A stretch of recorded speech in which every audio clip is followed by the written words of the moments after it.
बहुत समय पहले एक घना जंगल था जहाँ शेर को जंगल का राजा माना जाता। वह शक्तिशाली और साहसी था, लेकिन समय के साथ साथ उसमें घमंड और क्रूरता आ गई। शेर ने धीरे धीरे जंगल के सारे जानवरों का शिकार करना शुरू कर दिया। हर किसी न किसी जानवर को मारकर अपनी भूख शांत करता था। इस वजह से सारे जानवर डरे थमे रहते थे और जंगल का वातावरण उदास हो गया था। एक परी आसमान में उड़ती हुई उस जंगल के ऊपर से गुजरी।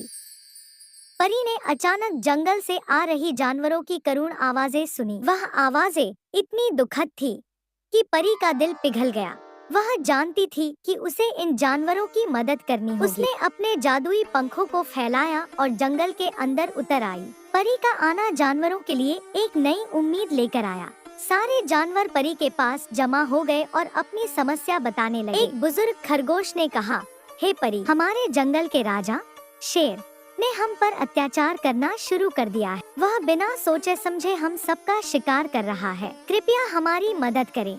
परी ने जानवरों की बातें ध्यान से सुनी और फिर मुस्कुराते हुए कहा, डरो मत, मैं यहाँ तुम्हारी रक्षा करने आई। हम सब मिलकर शेर को उसकी गलती का एहसास करा। परी ने अपनी जादुई शक्ति से शेर के सामने एक बड़ा आईना प्रस्तुत किया। शेर ने जैसे ही उस आईने में देखा, उसने अपने आप को एक क्रूर और भयावह रूप में देखा। वह अपने इस रूप को देखकर बहुत डर गया। तभी परी ने शेर से कहा, शेर, तुम जंगल के राजा हो, लेकिन राजा का कर्तव्य होता है कि वह अपने प्रजा की रक्षा करे। देखो, तुम्हारे कारण जंगल के सारे जानवर तुमसे डरते हैं। क्या तुम सच में ऐसे राजा बनना चाहते हो? शेर ने गहरी सांस ली और कहा, नहीं, मैं ऐसा राजा नहीं बनना चाहता। मैंने अपने घमंड और भूख में आकर बहुत गलतियाँ की हैं। मुझे माफ कर दो। परी ने मुस्कुराते हुए कहा, सच का एहसास होना सबसे बड़ी शक्ति है।